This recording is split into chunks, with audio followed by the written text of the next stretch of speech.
All right, we're here. Back at it again. What are we? 2 days out? No, Monday, Tuesday, Wednesday, Thursday. Thursday's release day for Dominaria United. Stokes, what's going on? TGN in the house. What's happening? Madman, good day. Good day to you. Let's get into it.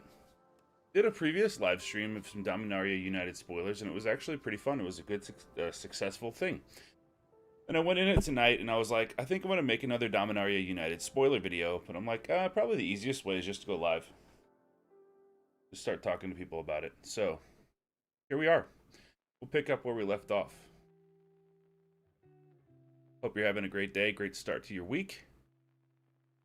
So let's see where we left off last time. I know we covered... Jake, what's up? Welcome back. Hope you had a good Monday.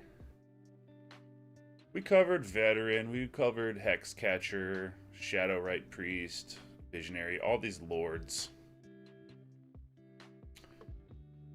So maybe we'll start with Urza Assembles the Titans.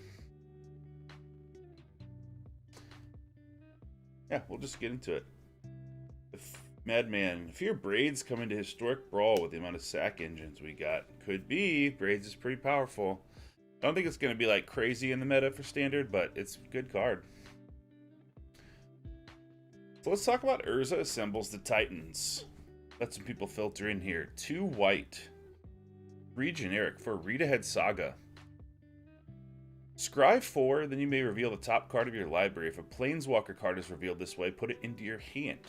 So this means you're only going to be really playing this in Planeswalker decks, right?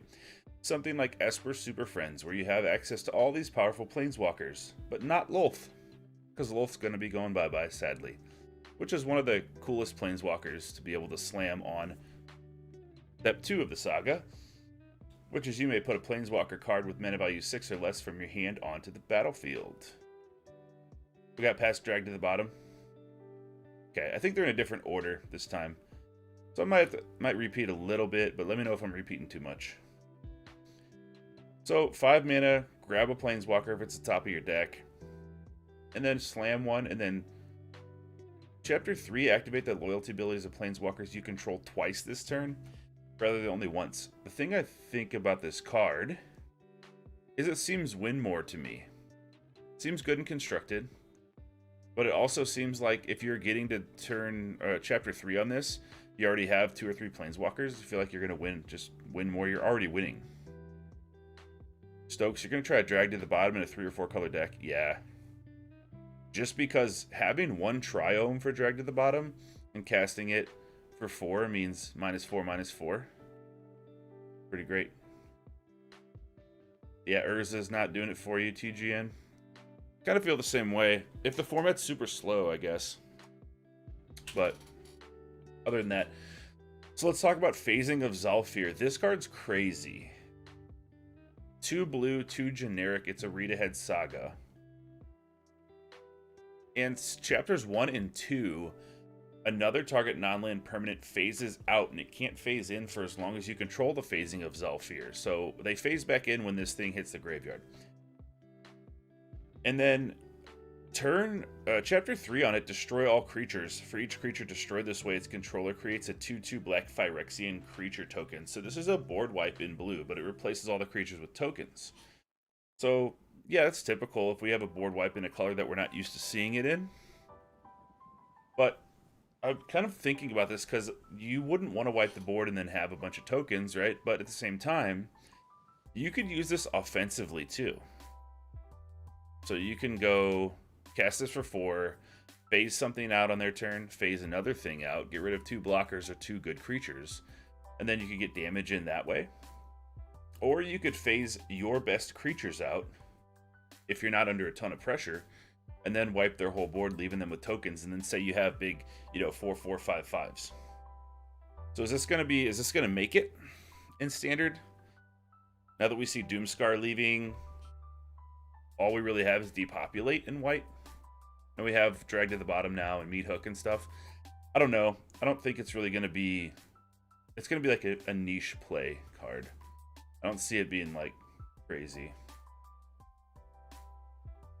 TGN Ritual of Soot. That sounds Pretty metal. If you are a subscriber, you saw me post about Cruelty of Gix earlier. You know, I looked at this card a few days ago, and I was like, I just don't know. It seems very slow. But then I was like really reading it and looking into the value of it, and the value is high. So it's 2 black, 3 generic for read ahead. Again, you can choose whichever chapter you want this to come in on. But presumably turn 5, turn 4 maybe, if you can ramp it out. You do chapter 1. They reveal their hand. You choose a creature or planeswalker and discard it from their hand. Country Fried, what's up? Farewell. Yep. You're right. That's a good sweeper. Farewell gaining value. Country Fried's in the house. Country Fried is from the channel on YouTube called It Resolves. They do lots of awesome MTG content. If you haven't checked them out, make sure you give them a subscribe. Check out some of their content. Good dudes over there.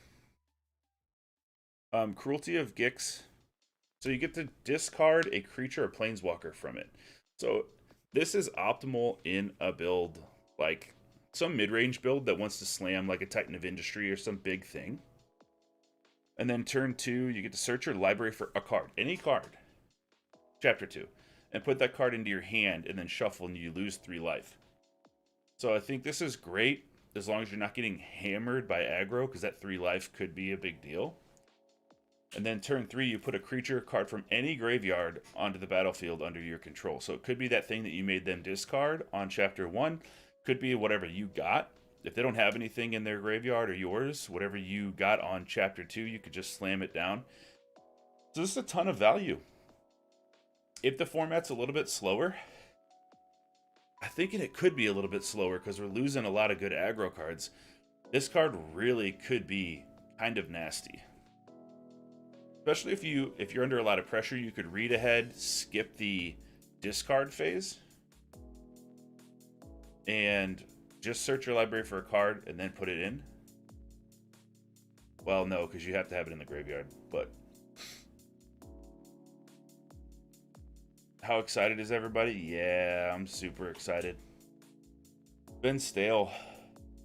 Been stale recently because of the Baldur's Gate release. Honestly, like I know some people played it and were excited about it. I didn't play it too much, so it's been a long time. Maybe Sheoldred, yeah, that could be. That's a 4-drop that could be followed by this 5-drop. Yep. Elder Dragon War. I covered this a little bit in a YouTube short that I posted. So this is 4, 2 red, 2 generic for a read ahead. It deals 2 damage to each creature and each opponent on chapter 1. Then you can discard any number of cards, draw that many cards, and then chapter 3 creates a 4/4 red dragon creature token with flying. So if you read ahead, you think about the floor on this. Like, the absolute worst case scenario is you're paying 4 for this and getting a 4/4 red dragon creature token with flying. That's not great, but it's not the worst thing in the world. This could devastate an aggro deck. I'm thinking particularly mono red aggro, where a lot of things don't have more than 2 toughness. And then the chapter 2 looting thing would be cool with some flashback spells, things that you could play from the graveyard. The more I think about this card, I think it's a sideboard card. I don't think you main deck this because turn 1 is just dead, or chapter 1's dead too often. But I think you're quite happy with this when the opponent makes a bunch of 2/2 tokens and you just go bleh and just kill them all. Stop them in their tracks and then make a dragon. So I think it's probably a sideboard card for Jund, or I don't know, not mono red, but something where it's a little bit of a more of a mid-rangey thing.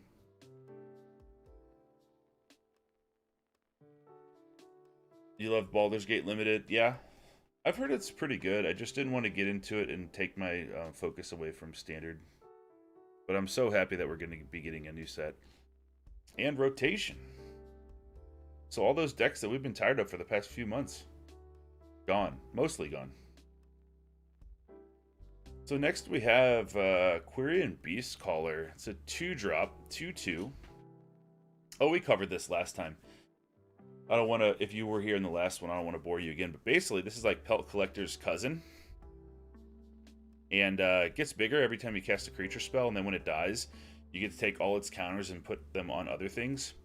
Solid. I think it's just solid for green-based aggro. I think we covered Leyline Binding. Okay, so here is a really cool card. I love this card. The Loremaster. If you haven't seen this, this is crazy. So it's 2 blue for a 2/3 human wizard. And at the beginning of each player's draw step, that player may draw an additional card.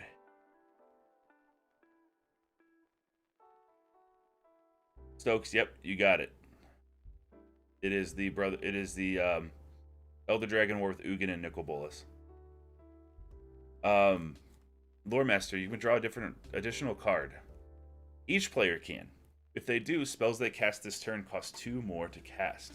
So I think Loremaster, I think this card's pretty strong. If you're in a draw go control deck, you play this on turn 2, and you say go, they're going to be on turn 2 or 3 with 2 or 3 mana. They're going to draw something. They're like, oh, I'll draw an extra card. But then they all of a sudden can't play anything. If they don't, then you draw an extra card, and you have all instants. You just have all things that you play on their turn. So the Loremaster is just sitting there drawing you cards. You don't care, because you're not playing permanents. I think this card's great. I think it's going to be good. For control, good for a mono blue tempo deck. All kinds of good stuff there with Academy Loremaster. That's a fun build-around card. You guys, if you have any questions or whatever, just hop in the chat. The Urg Dragon is fun add-on for Commander Dragon Tribal. Yeah. There's a new dragon, Rith, that seems pretty cool for Commander. Drag to the Bottom we covered. Lucas, Leyline Binding will see play in older formats with fetching Triomes. I really like it as a cheaper Oblivion Ring. I like it too, Lucas. I think it's going to see play in Standard. The fact that we have Triomes from Streets of New Capenna that are in Standard that are 3 land types, making it 6. I'm sorry, making it cost 3 at flash speed Oblivion Ring, like you said. That's what's up. I think it's going to be very good. And that's not even counting any enchantment synergies. Yeah, it's going to wreck some stuff. I put in the community tab in the YouTube account earlier. It's like, man, if you're playing against Esper and they have Wandering Emperor at flash instant speed, Leyline Binding instant speed, and then Obscura, whatever that 4-drop is that bounces stuff, they're just all instants. So people are going to have anxiety playing against that. For sure. So the Loremaster seems cool. Chaotic Transformation is something that strikes me as a card for different formats that could be very potent. Maybe not in Standard, but it seems pretty good. So it's 1 red, 5 generic for a sorcery. And you exile up to 1 target artifact, 1 creature, up to 1 enchantment, up to 1 planeswalker, and or up to 1 target land. So you can do all those. And then for each permanent exiled this way, its controller reveals cards from the top of their library till they reveal a card that shares a card type with it, puts that card onto the battlefield, then shuffles. So this is like your typical combo piece, right? And Standard's not going to have anything super crazy to grab with this. But in other formats, you're talking, you run things that make tokens, and then you sacrifice all these things. Maybe you run like 1 creature. Like maybe you run Emrakul or something. You sack a token, slam this, grab Emrakul, grab, you know, an 8-drop enchantment like Cure Best the Sea God or something like that. Some Ugin Planeswalker, something. Yeah, it's going to be good. Maybe not Standard. I don't think we have the support for it, but it's good. TGN 9 lives just got stronger. Oh, for Leyline Binding? Yeah. I don't play Historic, but I know TGN does. So you guys would know. Next up is Lanawar Green Widow. 1 green, 2 generic for a spider. It's a 4/3 with reach and trample. That's not bad for 3. But it also has domain.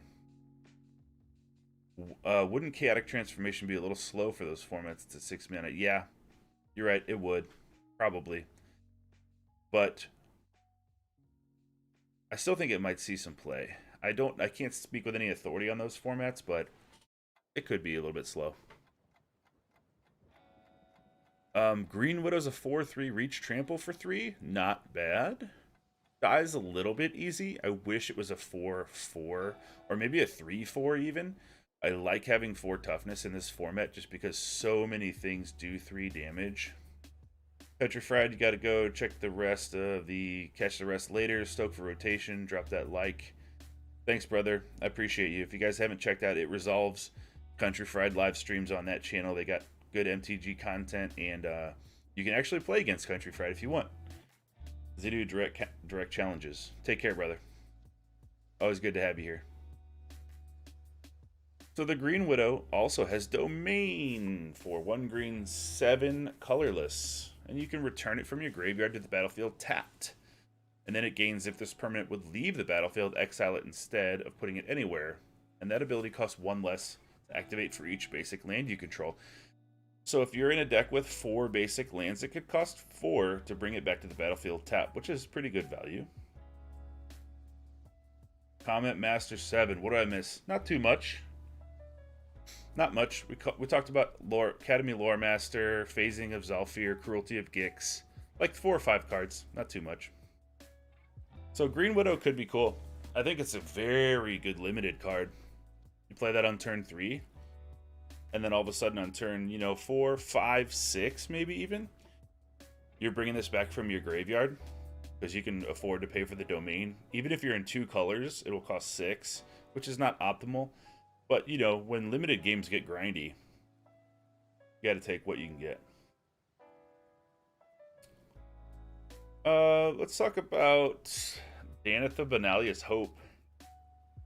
It's 1 white, 4 generic for a human knight. 4/4, first strike, vigilance, lifelink. A lot of abilities. And when Danitha Benalia's Hope enters the battlefield, you can put an aura or equipment card from your hand or graveyard onto the battlefield attached to Danitha. So, do we have any... The question here, we're looking at Danitha, is do we have any good artifacts or auras in Standard worth attaching or worth running just so we can attach and use that combo for Danitha? And I think the answer is probably no.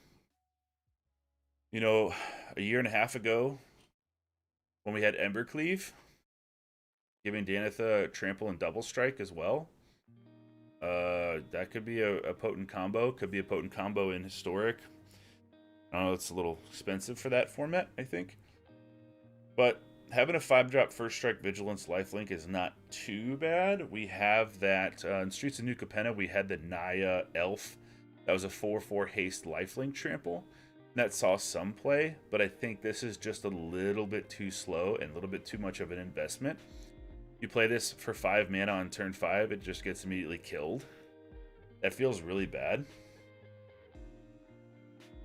I just don't think we have the equipments or auras to support her right now. We could, though, in the Brothers War and new sets that are coming out. Madman, high mana Historic Brawl is a perfect home for Green Widow since we need more spiders for the Spider Commanders. That's a good point. And it would be cool to play that, like, I assume even in Brawl, it would be more effective even to play it late game, just get another body on the field with reach.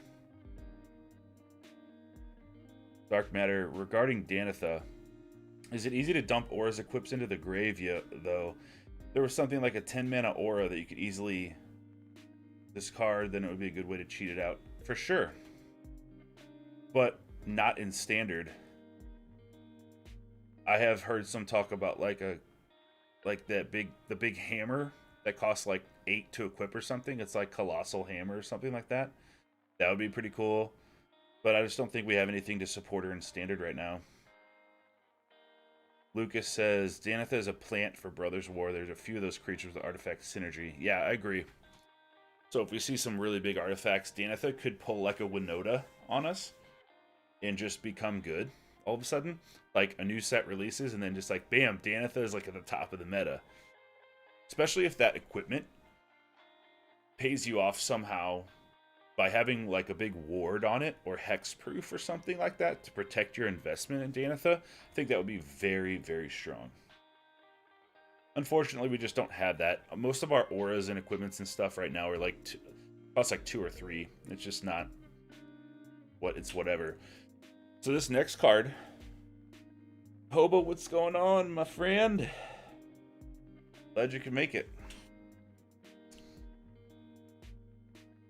Raids is gonna ruin casual historic brawl just because sack engines go brr. Yeah, I'm looking forward to testing Braids in Anvil too. But let's move on to Aether Channeler, because this card has kind of divided people. So some people look at this card and they think it's like amazing. Some people look at this card and they're like, meh. The Strixhaven black card that was kind of like this didn't see much play. I can't remember what the hell it was called. It was a vampire. It was a 2/1, and it made a pest, or it drew a card and you lose a life or something. It had like modes like this. Hobo, you moved and the place is nice. Congrats. That's awesome. Congratulations. That's great. Happy to hear that. So the Channeler is 3 cost 2/1. Okay. Low power, low toughness for 3 cost, but it is blue. And blues typically like that. But when it enters the battlefield, you can choose 1. So you can create a 1/1 white bird creature token with flying. So that gets your power and toughness up to a combined 3/2. The 1/1 is flying. Or you can return another non-land permanent to its owner's hand, meaning planeswalker, artifact, enchantment, creature, whatever. Instant death for token, for a big token. Or you can draw a card. So, let's say you go first, best case scenario. You lay a land, they lay a land. You counter whatever they're playing on turn 2. Then you Aether Channeler, draw a card, have yourself a 2/1 chump blocker if you're in your control deck. Pretty good. But I think where this card gets really nasty is when you play blink effects. You know, i.e. Yorion Sky Nomad, Teleportation Circle, things like that. And we do have a few of those in Standard. We have Mysterious Limousine. We also have the Golden Argosy that's coming out in Dominaria United that can blink things. So you blink this 1, 2, or 3 times, all of a sudden you're bouncing permanents, you're drawing cards. You're making birds. Pretty good value. Does have the potential for you to get ran the hell over, though. If you play this on turn 3 and you're on the draw, and your opponent's already playing 3/3s and 3/4s and things, could get run over. Yeah, Callous Blood Mage, Stokes. Thank you. That's the black one I was talking about in Strixhaven. Dark Matter. I think Aether Channeler looks very interesting. Its stats are what you'd expect from a 2-mana body, and abilities are what you'd expect from a 1-mana instant. Yeah. Would be better if it had Flash, though. If it had Flash, to me, I'm all in on Aether Channeler. That would be fantastic. But the thing about this is also, it's good. It's kind of good later. So even if you draw this, say you cast a Memory Deluge and you draw an Aether Channeler. So typically you would still be happy with having a Fading Hope or some sort of bounce spell. And Aether Channeler, when you have 6, 7, 8 mana, it's not that far off from that. You really don't mind paying 3 to get something that chump blocks and you can bounce whatever their biggest thing is back to their hand. It's pretty good. I would bet that Aether Channeler is gonna see some play in the meta. I'm not saying it's gonna dominate, but I'm saying it's a good card. It is a solid card. It has a lot of versatility. Gives you card draw, gives you another chump blocker to buy time. It's a good one. I think it's quite a bit better than Callous Blood Mage. Madman, you're talking about, the one that gave you what opponent's sack. Are you talking about Turgrid? Madman, that God plus Braid will be a combo sack. Something with Braid's opponent sacks a creature. You get the creature due to the God. Yeah, Turgrid, but she's rotating. Yeah, she's rotating out of Standard, but there could be a home in Explorer or something like that for sure. Or Commander or Brawl. Have we covered braids, or you guys just know about braids?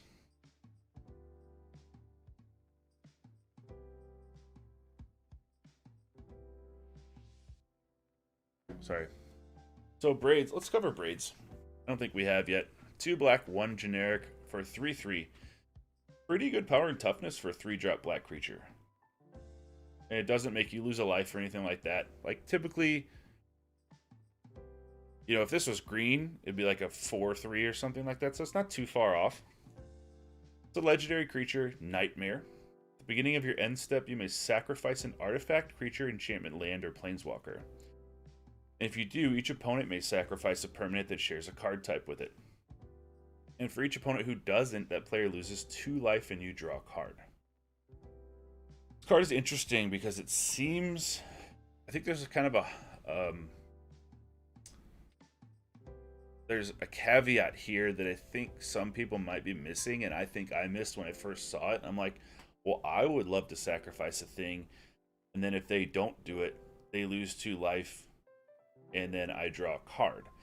But the thing about these effects is that they're always going to choose the thing that is the best for them and the worst for you. So if you're looking at braids and you're like, I could make them sacrifice their 7-drop, that's just not going to happen. Or I could make them you can't make them sacrifice anything. But you do get to draw a card off of it, and this has to be in a deck that can make use of that card. So this card can't really be in an aggro-based deck, because they're going to be like, sure, I'll lose 2 life, let you draw a card, and then I'll just smoke braids out next turn and just destroy braids. And then your card is a 2-drop. So I think this card has to be in like a mid-rangey sacrifice build. Something you have to be paid off with sacrifice things more than what braids allows. So we're talking about Oni Cult Anvil would be a good example, where the Anvil is paying you off an effect and braids is also paying you off an effect. So something you're going to need to pair an effect with braids, because it's not strong enough on its own that it's just going to start winning you the game. Dark Matter. This looks like an advantage engine. There are a ton of black cards that give you stuff when they die, so you effectively go +1 every turn no matter what. For sure. It definitely could. If Braid sticks on the board and you have sacrifice payoffs that start stacking up, I can see that. Madman, it's for Historic Brawl. Slightly frustrated it's going to be dominating the format. I get you. Well, at least you know that. At least you're armed with that knowledge, so you can come at it like, you gotta find an answer to braids. Erland, what's up? How's it going? We covered Flame Sage. Threats Undetected. Let me read this card again, because I read it and I was like, not impressed. So it's 1 green, 2 generic for a sorcery. Search your library for up to 4 creature cards with different powers and reveal them. That opponent chooses 2 of those cards. Shuffle the chosen cards into your library, put the rest into your hand. So essentially you grab 4 creatures, they take the 2 best ones, they put them back in your deck. So this doesn't seem like a 3-drop to me. This is not going to be played in mono green aggro. This is something that you play on turn 6. And you go get Titan of Industry. You get the new Ape that's in the format. You get something else and something else. You just go get big things. But the thing I don't like about this is you commit 3 mana to it. You show them what you have. You're automatically getting the 2 worst cards that you picked. And then they also know what's coming. So they see those in your hand. And they are able to formulate some sort of response to it. Because then it makes your next turn or 2 super predictable. Whether or not they have an answer to that is a good question, but I generally don't like paying mana to reveal things so my opponent knows what I'm going to do. Sagas are sort of like that. Sagas are better now than they were. Or if you play like a crappy saga that doesn't have much of an effect, your opponent, you give them information, they kind of know what you're doing. So you can they react to what you're doing. Lucas, have to build it in a mid-range sack value deck with removal and disruption so you don't fall behind against the opponent. You're talking about braids. Yeah, I get that. I agree. Dark Matter might be a good way to search for important combo pieces in a combo deck, say if you need 1 or 4 cards to facilitate a combo. But the thing that doesn't make sense to me, Dark Matter, and I understand what you're saying, is they all have to be creatures. And they all have to have different powers. So if I get a Titan of Industry, I can't then get a something that has 7 power. So I'm going to get something that has 7 power, 6 power, 5 power, and 4 power. That's the way that it was scaled down. And they're going to go, okay, get rid of the Titan, get rid of the 6 power thing. You can have the 4 and 5 power thing. And it's like, okay, well maybe those cost 4 or 5 mana. And by that time, you're like, you know, is that going to win you the game? Is that going to do something? Lucas says, threats undetected is just the worst gifts ungiven. Don't like it. Yeah. I feel like if threats undetected, if it just said go, let's take the creature count down by 1. Let's say go get 3 creatures, reveal them, and your opponent discards, I don't know, even 2 of them that guarantee, or you choose 1, the opponent discards the other 2. At least you're getting what you want. We're like threats undetected this way. It's like, well, I'm getting my 3rd and 4th option. Just doesn't, I don't think it's going to see much play. I don't think it's very good.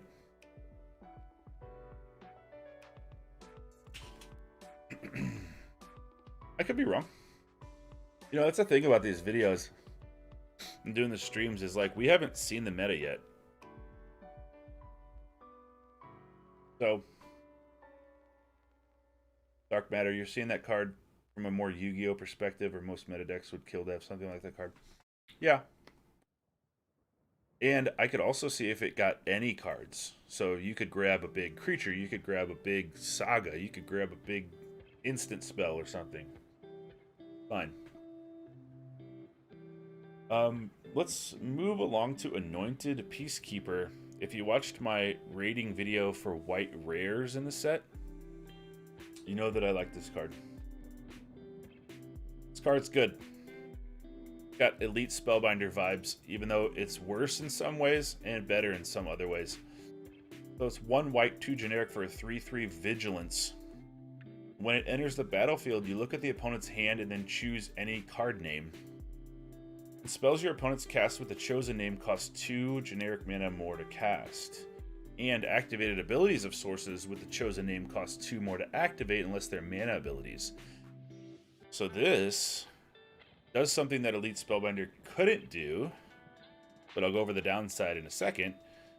And that if you choose a Planeswalker in your opponent's hand, let's say you choose a Wandering Emperor. Well, all of a sudden that Planeswalker costs 6.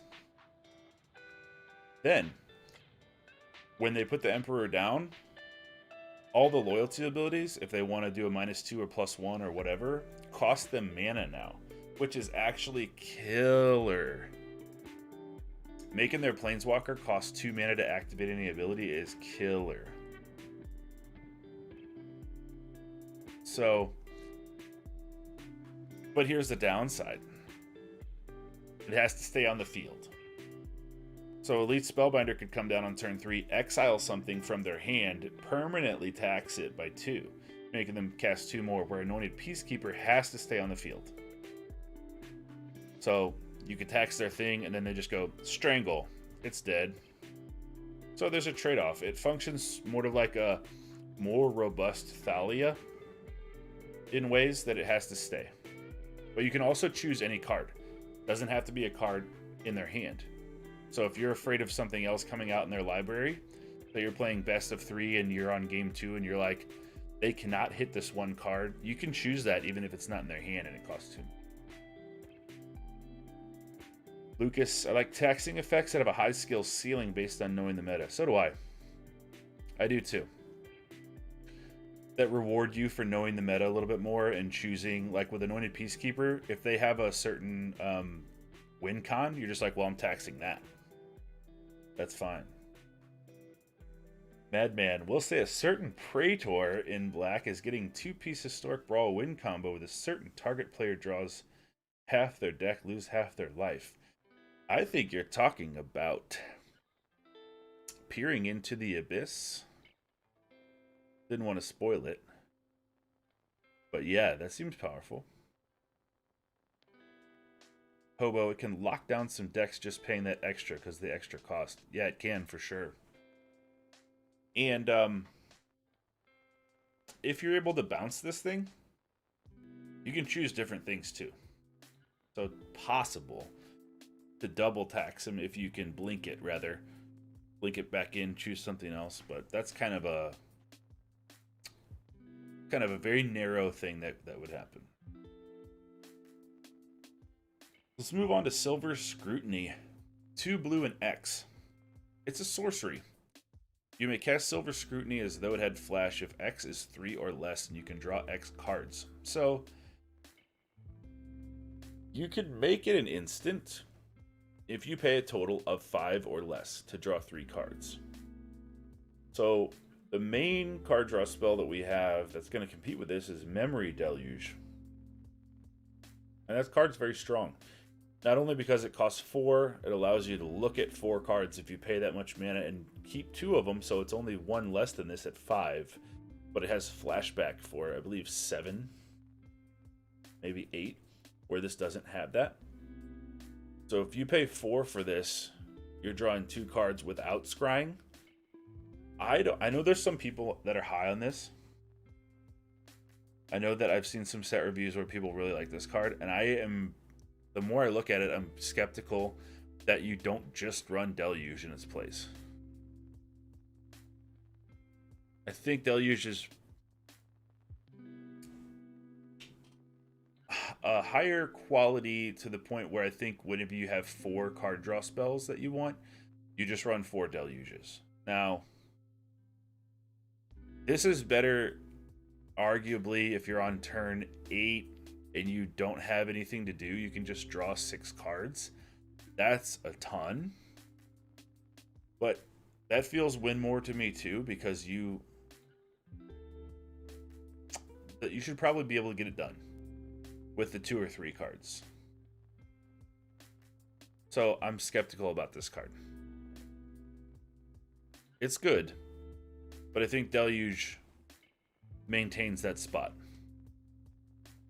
So we'll go through Ravenman, Firebrand, and Herd Migration, and then I'm going to call it quits for tonight. I just wanted to get on and hop on and do a few little card reviews here before it became release day. I will be streaming on release day, on Thursday.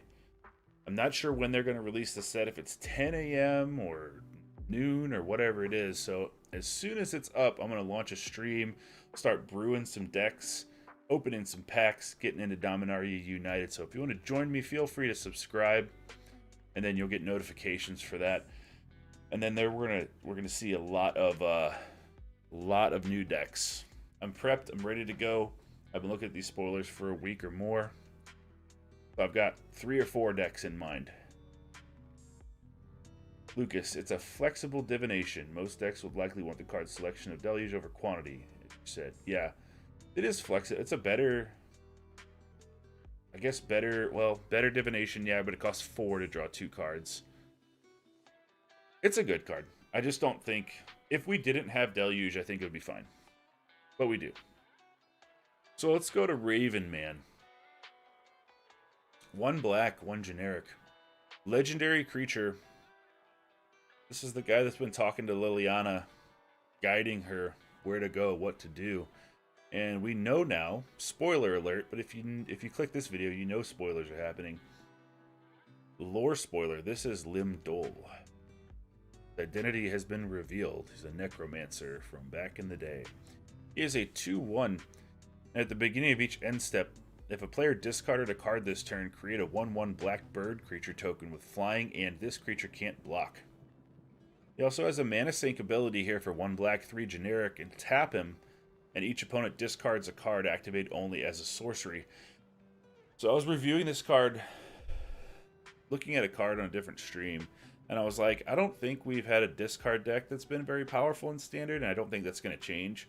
So I was kind of trying to find a place for the Raven Man, and I can't remember for the life of me who it was, but somebody left me a comment saying that this is going to fit in really well with Rafine.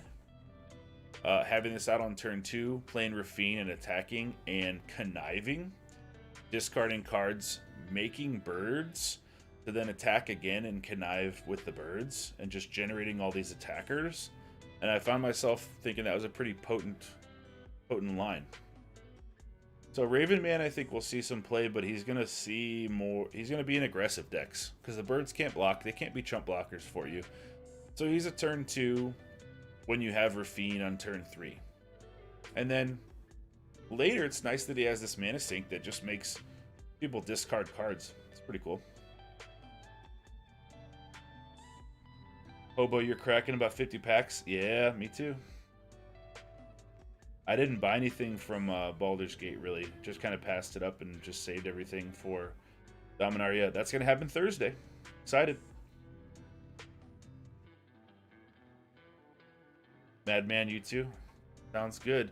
I'm looking forward to seeing you guys' pulls. So next card is Radha's Firebrand. 1 red, 1 generic for a 3/1. Nice aggressive card. When Radha's Firebrand attacks, target creature defending player controls with power less than Radha's Firebrand can't block this turn. So if you're in a Boros aggro deck, Gruul maybe? Gruul might be coming back. I've seen a lot of support for that. There's some good green aggressive cards. We covered one earlier. This one's good. You're attacking in on, say, turn 3, and they have a 2/2. Can't be blocked. The damage is getting through. Domain is also on this card for 6, which is very pricey. But it gets +2/+2 till end of turn. And the ability costs 1 less to activate for each basic land type among lands you control. Activate only once each turn. So Radha's Firebrand I don't see being in a 3 to 4 color deck. I just don't. Because the Triams that we have are tap lands, and this is going to be... the land base is just too slow for that, but... even in a 2-color deck, this is a 4 mana pump for +2/+2 that you can activate at instant speed whenever you want. Pretty potent. If they don't block it, it's turn 5 or 6 and you're out of cards. You can at least dump 4 mana in and make this a 5/3. Get some more damage through. So I think it's a pretty good card. If we see Gruul, if we see Boros being strong the way it has been, I think Firebrand could be included there. Hobo, pricey for the Domain. It is, but I think the thing here about the Domain is even if we took the Domain off of this card, we'll say it's a 2-drop 3/1 that they can't. You can disable one of their blockers if it has lower power. That's still a decent card. Maybe at that point that would be an uncommon. But the fact that it has Domain kind of means that they have to respect it a little bit more. They can't just let it go through. Because then all of a sudden that damage could be, 5 instead of 3. And that adds up. So I think it's great. It's good to pressure your opponent with the Firebrand. I think it's solid pressure.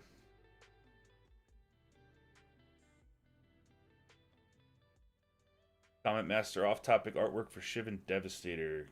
King Ghidorah vibes, yeah. For sure. That's a good... I like that artwork. Not sure about that card, though. I don't know if that would be played. It's like a big flying fireball. Depends on how much flying and how many chump blockers we have for those. Alright, last card for tonight. Herd Migration. 1 green, 6 generic. Very pricey. 7 mana sorcery. It has Domain. Create a 3/3 green beast creature token for each basic land type among lands that you control. It also has this pseudo channel ability. 1 green mana, 1 generic to discard Herd Migration. Search your library for a basic land card, reveal it, put it into your hand, and then shuffle, and you gain 3 life. So, the Domain on this doesn't reduce any costs. If we think about 7-drop spells, 7-drop creatures, we're thinking Titan of Industry. For 1 less than that, we can get the Angel Protector from Streets of New Capenna that's like a 5/5 flying ward 2, all kinds of craziness. We can get some powerful stuff for 7. This to me is not going to cut it for me. It's possible this finds a home in some sort of deck that has a lot of Anthem effects to make all these tokens like 4/4s or 5/5s. That would be something. But paying 7 to create a 3/3 green beast creature for each basic land you control, that means you get a 5 if you have every single color of mana. I don't know. Don't know about that. They don't have haste. They don't attack. If you're on turn 7 or 8, Meat Hook exists. Feels bad to get all of your tokens just destroyed. Depopulate exists. Creatures with 4 power exist. Or 4 toughness that can just kind of chump these things. I don't think that's going to do it for me. Don't think Herd Migration is going to see any play. The little discard thing, search your library for a basic land, reveal it, put it into your hand. It's not letting you play an extra land, it's just letting you get a land. Which I know enables its domain, but like even making 5 3/3 beasts, meh.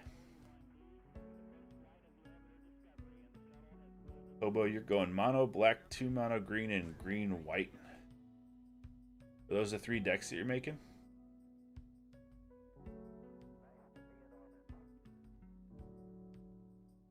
You guys like Historic Brawl? Maybe I'll have to check that out. Maybe I'll have to reach out for a little bit. But for now, I'm fully in with Dominaria United. So, that's what I'm going to wrap it up with tonight for the stream. A couple things before I get out of here. Thursday, release day on Arena. I will be doing a live stream. Thursday night, I'm going to do my best to make one of these new decks that I have in my mind here and get a video out for those, doing some deck techs. We'll be hitting it hard, starting in Platinum 4, playing Ranked. We're not going to be doing any unranked videos or anything, strictly sticking with the competitive standard format. And if you want to see that, subscribe. You'll get notifications. There'll be a lot of deck videos coming up. So, with that being said, I am going to take off for the evening. Hope you guys have a great rest of your week. Hope you had a good Monday. And I will see you on Thursday.